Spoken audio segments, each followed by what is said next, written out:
ನಮಸ್ತೆ. ಇವತ್ತು ನಾವೊಬ್ಬ ವಿಶೇಷ ಅತಿಥಿಯನ್ನು ನಿಮಗೆಲ್ಲ ಪರಿಚಯ ಮಾಡಿಸ್ತೀನಿ.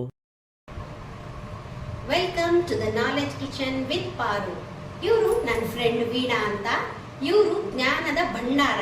ಇವ್ರ ಹತ್ರ ಎಷ್ಟು ಜ್ಞಾನ ಇದೆ. ಇವರು ಮಲ್ಟಿಪಲ್ ಕೆಲಸಗಳನ್ನ ಮಾಡ್ತಾರೆ. ಜೊತೆಗೆ ಇವರು ಲೇಖಕರು. ಇವರನ್ನೇ ಕೇಳೋಣ ಇವ್ರು ಏನೇನು ಮಾಡ್ತಾರೆ ಅಂತ. ವೀಣಾ, ಎಲ್ರಿಗೂ ನಮಸ್ಕಾರ. ನಾನು ಮೂಲತಃ ಹೌಸ್ ವೈಫು. ಆದರೆ ಬರ್ತಾ ಬರ್ತಾ ಏನಾದರೂ ಮಾಡಬೇಕು ಅನ್ನೋ ಒಂದು ಆಸೆಯಿಂದ ನಾನು ಅಬಾಕಸ್ ಟ್ರೈನಿಂಗ್ ತೊಗೊಂಡೆ. 11 ಲೆವೆಲ್ಗಳನ್ನ ಕಂಪ್ಲೀಟ್ ಮಾಡಿದೆ. ನಂತರ ವೇದಿಕ್ ಮ್ಯಾಥ್ಸ್ ಮಾಡಿದೆ. ನರ್ಸರಿ ಟೀಚರ್ಸ್ ಟ್ರೈನಿಂಗು ಅದನ್ನು ಮಾಡಿಕೊಂಡು ಇವಾಗ ಸುಮಾರು 40 ಜನ ಲೇಡೀಸ್ಗೆ ನರ್ಸರಿ ಟೀಚರ್ಸ್ ಟ್ರೈನಿಂಗ್ ಕೊಟ್ಟಿದ್ದೀನಿ. ಇದಲ್ಲದೆ ನಮ್ಮ ಕ್ಲಾಸಲ್ಲಿ ನಾವು ಡ್ಯಾನ್ಸ್ ಕ್ಲಾಸಸ್ ಎಲ್ಲ ನಡೆಸ್ತೀವಿ. ಅದ್ರ ಜೊತೆಗೆ ನಾನು ರೈಟರ್ ಕೂಡ ಹೌದು. ಈಗಾಗಲೇ ಸುಮಾರು 1800 ಲೇಖನಗಳನ್ನ ನಾನು ಬರೆದಿದ್ದೀನಿ. ಇದಲ್ಲದೆ ನಾನು 4 ಪುಸ್ತಕಗಳು ಕೂಡ ಈಗಾಗಲೇ ಹೊರಗಡೆ ಬಂದಿವೆ. ಬೇರೆ ಬೇರೆ ಗ್ರಂಥಗಳಿಗೆ, ಅಭಿನಂದನಾ ಗ್ರಂಥಗಳಿಗೆ ವ್ಯಕ್ತಿ ವಿಶೇಷಗಳನ್ನ ಕೂಡ ನಾನು ಮಾಡಿಕೊಟ್ಟಿದ್ದೀನಿ. ಇದ್ರ ಜೊತೆಗೆ ಬೇರೆ ಬೇರೆ ಶಾಲೆಗಳಿಗೆ ನಾವು ನಮ್ಮ ಸಂಸ್ಥೆಯಿಂದ ಬೇರೆ ಬೇರೆ ಕಾರ್ಯಕ್ರಮಗಳನ್ನ ಆಯೋಜಿಸಿ ಮಕ್ಕಳಿಗೆ ಹೊಸ ವಿಷಯಗಳ ಪರಿಕಲ್ಪನೆಯನ್ನು ಮಾಡಿಕೊಡ್ತೀವಿ. Thank you Veena, thank you very much. ಇವಾಗ ನನಗೆ ಕೆಲವೊಂದು ಪ್ರಶ್ನೆ ಇದೆ. ನನಗೆ ಆ ಪ್ರಶ್ನೆಗಳಿಗೆ ನಿಮ್ಮಿಂದ ಉತ್ತರ ಬೇಕು. ಓಕೆ, ಇವಾಗ ಆಲ್ರೆಡಿ ನಾನು 45+. ಓಕೆ, 46, 47 ಆಯ್ತಾ. ನನಗೆ ಏನು ಅಂತ ಹೇಳಿದ್ರೆ, ಈ ಮೆನೋಪಾಸಲ್ ಪೀರಿಯಡ್, ಪೆರಿಮೆನೋಪಾಸಲ್ ಪೀರಿಯಡ್ ಅಂದ್ರೆ ಏನು, ಇದು ಯಾವ ಏಜ್ ಅಲ್ಲಿ ಬರುತ್ತೆ ಅಂತ ನನಗೆ ಮಾಹಿತಿ ಕೊಡು.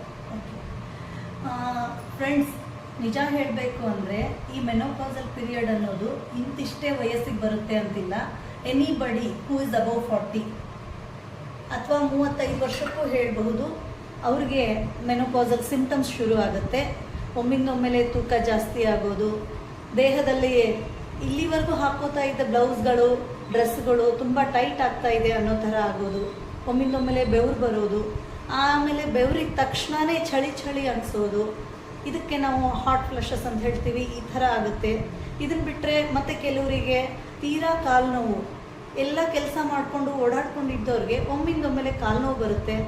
ಆ ಕಾಲು ಒಂದು ಹೆಜ್ಜೆ ಎತ್ತಿಡೋಕ್ಕೂ ಕೂಡ ಸಾಧ್ಯ ಆಗದೆ ಇರೋಷ್ಟು ಅವರು ನೋವನ್ನು ಅನುಭವಿಸ್ತಾರೆ. ಒಮ್ಮಿಂದೊಮ್ಮೆಲೆ ನಿತ್ರಾಣ ಆಗುತ್ತೆ. ಮತ್ತು ಕೆಲವು ಜನರಿಗೆ ಯಾವುದೇ ತೊಂದರೆನೂ ಆಗದೆ ಇರಬಹುದು. ಆದರೆ ಅದೇ ಹೇಳ್ತೀನಲ್ಲ, ಇದು ವ್ಯಕ್ತಿಯಿಂದ ವ್ಯಕ್ತಿಗೆ ಬದಲಾಗ್ತಾ ಹೋಗುತ್ತೆ. ಎಲ್ರಿಗೂ ಇದೇ ಸಿಂಪ್ಟಮ್ಸ್ ಇರಬೇಕು ಅಂತಿಲ್ಲ. ಫಿಸಿಕಲಿ ನಾವು ಆಕ್ಟಿವ್ ಇದ್ದಾಗಲೂ ಕೂಡ ನಮಗೆ ಈ ಮೊಣಕಾಲು ನೋವು ಬರುತ್ತೆ, ಹಾಟ್ ಫ್ಲಶಸ್ ಬರುತ್ತೆ. ಹೌದು, ಬರಬಹುದು. ಚಾನ್ಸಸ್ ಪ್ರತಿಯೊಬ್ಬರಿಗೂ, ವ್ಯಕ್ತಿಯಿಂದ ವ್ಯಕ್ತಿಗೆ ಡಿಫರೆಂಟ್ ಅಂತ ಹೇಳಿದ್ನಲ್ಲ, ಆ ರೀತಿ ಪ್ರತಿಯೊಬ್ಬರಿಗೂ ಬರುತ್ತೆ. ಆದರೆ ಒಂದು ಅಂದರೆ ದೋಸ್ ಹೂ ಡು ಯೋಗ, ಆ ಥರದ್ದು ಆಕ್ಟಿವಿಟೀಸ್ಗಳಲ್ಲಿ ತಮ್ಮನ್ನು ತಾವು ತೊಡಗಿಸ್ಕೊಂಡವ್ರಿಗೆ ಇದು ಸ್ವಲ್ಪ ಕಡಿಮೆ ಪ್ರಮಾಣದಲ್ಲಿರುತ್ತೆ.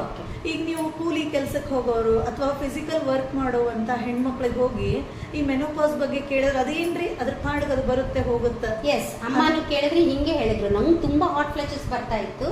ನಾನು ಕೇಳಿದಾಗ ಅಮ್ಮ ಹಂಗೆ ಹೇಳಿದ್ರು. ನಮ್ಗೆ ನಮಗ್ ಗೊತ್ತಾಗ್ಲಿಲ್ಲ ಹೆಂಗ್ ಬಂತೋ ಹೆಂಗ್ ಹೋಯ್ತೋ ಅಂತ ಹೇಳಿ. ಬಹುಶಃ ನಾವು ಇತ್ತೀಚಿನ ಜನರೇಷನ್ ಅವರು ತುಂಬಾ ಸೆನ್ಸಿಟಿವ್ ಇರೋದ್ರಿಂದ, ಸೆನ್ಸಿಟಿವ್ ಇರೋದ್ರಿಂದ ನಮ್ಗೆ ಈ ತರ ಆಗ್ತಾ ಇರ್ಬೋದು. ಅಥವಾ ನಮ್ಗಿಂತ ತುಂಬಾ ಸೆನ್ಸಿಟಿವ್ ಇರೋರಿಗೆ ನೆಕ್ಸ್ಟ್ ಜನರೇಷನ್ ತುಂಬಾ ಕಷ್ಟ ಅನ್ಕೋತೀನಿ. ಇನ್ನೂ ಹೆಚ್ಚು. ಆಮೇಲೆ ಮತ್ತೆ ಕೆಲವರಿಗೆ ಸೈಂಟಿಫಿಕಲಿ ನೋಡಿದ್ರೆ, ಮತ್ತೆ ಕೆಲವರಿಗೆ ವಿಪರೀತ ಬ್ಲೀಡಿಂಗ್ ಆಗೋದು, ಅಥವಾ ಎವ್ರಿ 15 ಡೇ 10 ಡೇ ಮೊನ್ನೆ ತಾನೇ ಬಂದಿತ್ತು ಮತ್ತೆ ಬಂತಲ್ಲಪ್ಪ ಅನ್ನೋ ಥರ ತೊಂದರೆಗಳು ಆಗುತ್ತೆ. ಆ ಥರ ಆದಾಗ ಅವ್ರು ಮಾತ್ರ ಕಡ್ಡಾಯವಾಗಿ ಹೋಗಿ ಹಾಸ್ಪಿಟಲ್ಗೆ, ವೆರಿ ಇಂಪಾರ್ಟೆಂಟ್, ಗೈನಕಾಲಜಿಸ್ಟ್ ತೋರಿಸ್ಕೊಳ್ಳೇಬೇಕು, ನೆಗ್ಲೆಕ್ಟ್ ಮಾಡಬಾರ್ದು. ನಾವು ಹೆಣ್ಮಕ್ಳು ಯಾವಾಗ್ಲೂ ಈ ವಿಷಯನ ತುಂಬಾ ನೆಗ್ಲೆಕ್ಟ್ ಮಾಡ್ತೀವಿ, ಇನ್ಕ್ಲೂಡಿಂಗ್ ಮೀ. ನಾನು ಕೂಡ ಬೇಗ ಹಾಸ್ಪಿಟಲ್ಗೆಲ್ಲ ಹೋಗಲ್ಲ ತೋರಿಸ್ಕೊಳ್ಳೋಕೆ. ಇಲ್ಲ, ನಾನು ಹೋಗಲ್ಲ, ಅಥವಾ ಬೇರೆಯವರ ಏನು ಅನುಭವಗಳು ನಮ್ಮ ಅನುಭವಗಳಾಗಿರ್ಬೇಕು ಅಂತಿಲ್ಲ. ಒಂದೊಂದ್ಸಾರಿ ಸಣ್ಣ ಪುಟ್ಟ ಗಡ್ಡೆಗಳು ಉಂಟಾದಾಗ ಕೂಡ ನಮ್ಗೇನಾಗುತ್ತೆ, ಈ ಆಗುತ್ತೆ, ಈ ತರ ಗೊತ್ತಾಗುತ್ತೆ. ಈ ತರ ತೋರಿಸ್ಕೊಂಡಾಗ ಅವರೊಂದು ಸ್ಕ್ಯಾನು ಇನ್ನೊಂದು ಮಾಡಿ ಒಟ್ಟಲ್ಲಿ ತೋರಿಸ್ಕೊಂಡು ಅದನ್ನ ನಾವು ಕನ್ಕ್ಲೂಷನ್ ತಂದ್ಕೊಂಡು ಮೆಡಿಸಿನ್ ವಿತೌಟ್ ಮೆಡಿಸಿನ್ ನಾವು ಅದನ್ನ ಟ್ರೀಟ್ ಮಾಡೋದಕ್ಕೆ ಅನುಕೂಲ ಆಗುತ್ತೆ. ಮೆಂಟಲ್ ಸ್ಟೇಟಸ್ ಹೇಗೆ ಮೇಂಟೈನ್ ಮಾಡೋದು ಅಂದ್ರೆ, ಇತ್ತೀಚೆಗೆ ನಮ್ಗೆಲ್ಲ ಗೊತ್ತಿದೆ, ಯೋಗ ಮಾಡ್ಕೋಬಹುದು. ಯೋಗ ಮಾಡೋದ್ರಿಂದ ನಮಗೆ ತುಂಬಾ ನೆಮ್ಮದಿ ಸಿಗುತ್ತೆ. ದೈಹಿಕವಾಗಿ ನಾವು ಗಟ್ಟಿ ಆಗ್ತೀವಿ. ಇದ್ರ ಜೊತೆ ನಾವು ಧ್ಯಾನವನ್ನ ಪ್ರಾಕ್ಟೀಸ್ ಮಾಡಬೇಕು. ಆಮೇಲೆ ಸ್ನೇಹಿತರ ಜೊತೆ, ಸಮವಯಸ್ಕ ಅಥವಾ ಸಮಾನ ಮನಸ್ಕ ಅಂತ ಹೇಳ್ತಾರಲ್ಲ, ಆ ಥರದ ಸ್ನೇಹಿತರ ಜೊತೆಗೆ ಹೊರಗಡೆ ಹೋಗೋದು, ಸುತ್ತಾಡೋದು, ಅವ್ರ ಜೊತೆ ನಮ್ಮ ಹಾ. ಎಕ್ಸ್ಪೀರಿಯನ್ಸ್ ಅನ್ನ ಹಂಚ್ಕೊಂಡ್ರೆ ಹಂಚ್ಕೊಳ್ಳೋದ್ರ ಮೂಲಕ ಕಡಿಮೆ ಆಗ್ಬಹುದು. ನೋವು ಕಡಿಮೆ ಆಗಲ್ಲ, ಬಟ್ ಆ Okay. ನೋವಿನ ಬಗ್ಗೆ ಒಂದು ಅಲರ್ಟ್ನೆಸ್ ಬರುತ್ತೆ ನಮ್ಗೆ. ಓಕೆ ಈ ರೀತಿ ಅಲರ್ಟ್ನೆಸ್ ಬರೋದ್ರಿಂದ ಏನಾಗುತ್ತೆ, ನಾವು ಇದು ನಮ್ಮೊಬ್ಬರಿಗೆ ಬಂದಿರೋ ತೊಂದರೆ ಅಲ್ಲ ಅನ್ನೋದೊಂದು ಆದಾಗ ಮನುಷ್ಯನಿಗೆ ಒಂದು ಧೈರ್ಯ, ಯಾಕಂದ್ರೆ ನನಗೊಬ್ಬನಿಗೆ ಆಗತ್ತೆ ಅನ್ನೋದಕ್ಕಿಂತ ಹೆಚ್ಚಾಗಿ ಎಲ್ರಿಗೂ ಆಗ್ತಾ ಇದೆ ಅಂತ. ನಾವು ಈ ತರ ವಿಷಯಗಳನ್ನ ಮನಬಿಚ್ಚಿ ಹೊರಗಡೆ ಮಾತಾಡೋದು ತುಂಬಾ ಕಡಿಮೆ ವೀಣಾ. ಆಕ್ಚುಲಿ ಅದೇ ನಾವು ಮಾಡ್ತಾ ಇರೋ ತಪ್ಪು. ಕೇಳೋದಕ್ಕೆ ಇತ್ತೀಚೆಗೆ ನಾನು ಋತುಬಂಧ ಅನ್ನೋ ಒಂದು ಲೇಖನವನ್ನ ಬರೆದೆ. ಆ ಲೇಖನಕ್ಕೆ ತುಂಬಾ ಹೆಚ್ಚು ಉತ್ತರ ಬಂದದ್ದು ನನಗೆ ಪುರುಷರಿಂದ.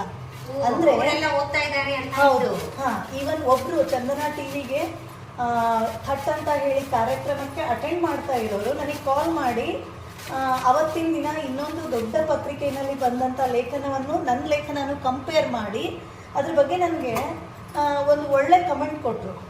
ಅವ್ರು ಹೇಳಿದ ಪ್ರಕಾರ ನೋಡಿದ್ರೆ, ಅಥವಾ ನನಗೆ ಬೇರೆದವರು ಉತ್ತರ ಕೊಟ್ಟದ್ದು ನೀವು ನೋಡಿದ್ರೆ, they are ready to listen. ಹೇಳಬೇಕಾಗಿರೋದು ನಾವು ಓಕೆ, ನಾವೇ ಮನಬಿಚ್ಚಿ ಮಾತಾಡ್ಬೇಕು. ಸಂಪೂರ್ಣ ಅದ್ರ ಬಗ್ಗೆ ವಿವರಣೆ ಕೊಡದೇ ಇದ್ರು ಆ ಸಮಯದಲ್ಲಿ ನಮಗಾಗುವ ಮಾನಸಿಕ ದೈಹಿಕ ತೊಂದರೆಗಳ ಕುರಿತು ಅವರಿಗೆ ಅರಿವು ಮೂಡಿಸೋದ್ರೊಳಗೆ ಅರ್ಥ ಇದೆ.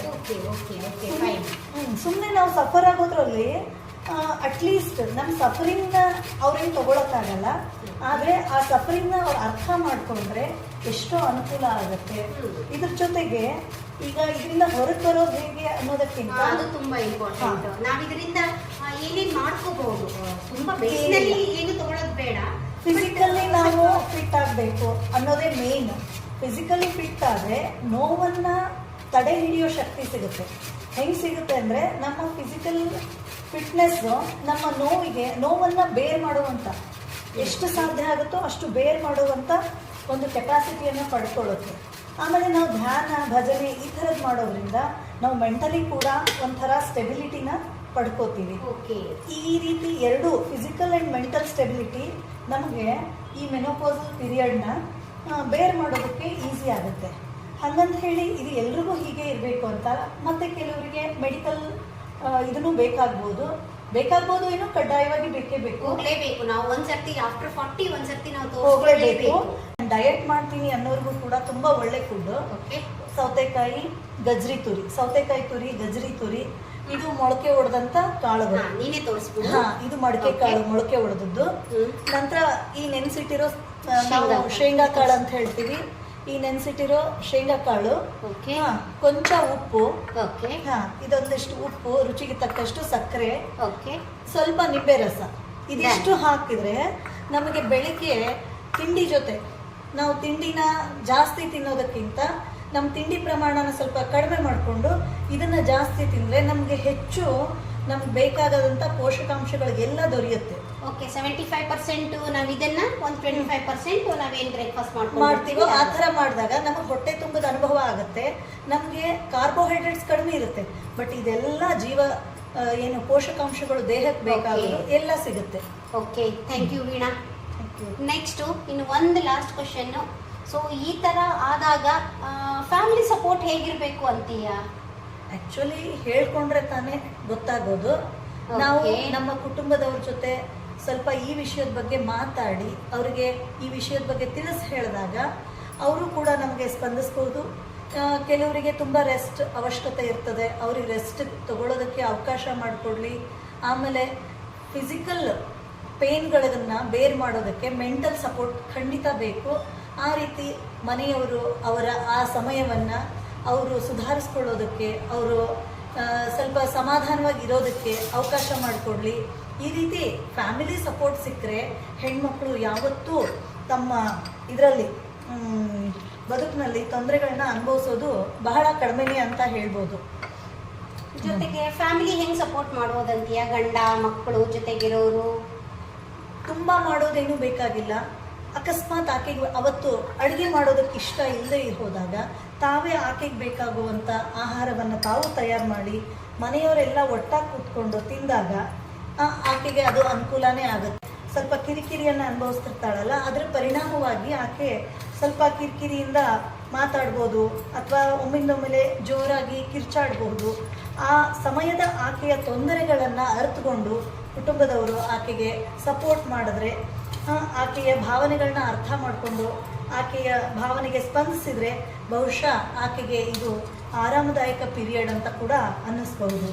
ಇದೆಲ್ಲದಕ್ಕೂ ಮುಖ್ಯವಾಗಿ ಭಾವನೆ ಅನ್ನೋದಕ್ಕಿಂತ ಆಕೆಯ ಆ ಮನಸ್ಥಿತಿ ಏನಿರುತ್ತಲ್ಲ, ಆ ಮನಸ್ಥಿತಿಯನ್ನು ಅರ್ಥ ಮಾಡಿಕೊಂಡು ಆಕೆಗೆ ಸಪೋರ್ಟ್ ಮಾಡಿರಿ, ಆಕೆಗೆ ಹೊರಗಡೆ ಕರ್ಕೊಂಡು ಹೋಗ್ರಿ, ಆಕೆಯ ಮನಸ್ಸಿಗೆ ಸಂತೋಷ ಆಗೋ ರೀತಿ ನೀವೆಲ್ಲರೂ ನಡ್ಕೊಳ್ರಿ ಅಂತ ಹೇಳಿ ನಾನು ಮನೆಯ ಕುಟುಂಬದ ಸದಸ್ಯರಿಗೆ ಈ ಮೂಲಕ ಪಾರೋ ಕಿಚನ್ನಲ್ಲಿ ಹೇಳ್ತಾ ಇದ್ದೀನಿ.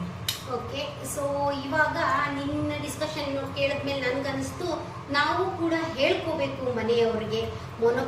ಮೆನೋಪಾಸಲ್ ಪೀರಿಯಡ್ ಬರೀ ನನಗಷ್ಟೇ ಅಲ್ಲ, ಸೊ ಮನೆಯವ್ರ ಜೊತೆ ನಾನು ಶೇರ್ ಮಾಡ್ಕೋಬೇಕು. ನನಗೆ ಈ ಥರ ಆಗ್ತಾ ಇದೆ, please you could cooperate with me ಅಂತ ನಾನು ಹೇಳ್ಕೋಬೇಕು. ಹೌದು, ಓಕೆ. ಆ್ಯಕ್ಚುಲಿ ಎಲ್ಲರೂ ತಾವೇ ಮಾತಾಡ್ಕೊಳ್ಳೋದಕ್ಕಿಂತ ಕೊಂಚ ಮಟ್ಟಿಗೆ ಮನೆಯವ್ರಿಗೆ ಆ ವಿಷಯದ ಬಗ್ಗೆ, ಅದರ ಸೂಕ್ಷ್ಮತೆಗಳ ಬಗ್ಗೆ ಹೇಳಿದಾಗ ಮನೆಯವರು ಕೂಡ ನಿಮಗೆ ಸಪೋರ್ಟ್ ಮಾಡ್ತಾರೆ.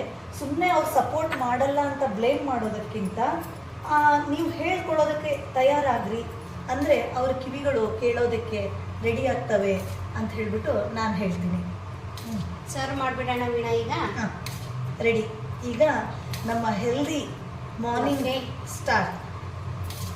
ನಾನು ಫಸ್ಟ್ ಟೇಸ್ಟ್ ಮಾಡಿ ನೋಡ್ತೀನಿ ಹೆಂಗಿದೆ ಅಂತ, ನೋಡ್ಬಿಟ್ಟು ನಿಂಗೆ. Okay, thank you.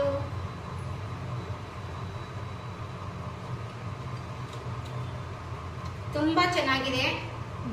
ಯೂಸ್ವಲಿ ನನ್ನ ನಾಲೆಜ್ ಕಿಚನ್ ವಿತ್ ಕಾನ್ಸೆಪ್ಟ್ ಅಲ್ಲಿ ನಾನು ನಾರ್ಮಲ್ ಆಗಿ ಈ ತರ ಅಂದ್ರೆ ಈ ಡಯಟ್ ಕಾನ್ಶಿಯಸ್ ಇರೋದು, ಹೆಲ್ದಿ ಕಾನ್ಶಿಯಸ್ ಇರೋದನ್ನ ನಾನು ಕಾನ್ಸೆಪ್ಟ್ ಆಗಿ ಇಟ್ಕೊಂಡು ಮಾಡ್ತಾ ಇರೋದ್ರಿಂದ ವೀಣಾ ತುಂಬಾ ಧನ್ಯವಾದಗಳು. ಜೊತೆಗೆ ನೀನು ಕೊಟ್ಟಿರುವಂತ ಮಾಹಿತಿ ನಮ್ಮ ಹೆಣ್ಮಕ್ಳಿಗೆ ತುಂಬಾ ಉಪಯುಕ್ತವಾಗುತ್ತೆ ಅಂತ ನಾನು ಅನ್ಕೊಂಡಿದ್ದೀನಿ. ಸೊ ತುಂಬಾ ಧನ್ಯವಾದಗಳು. Thank you.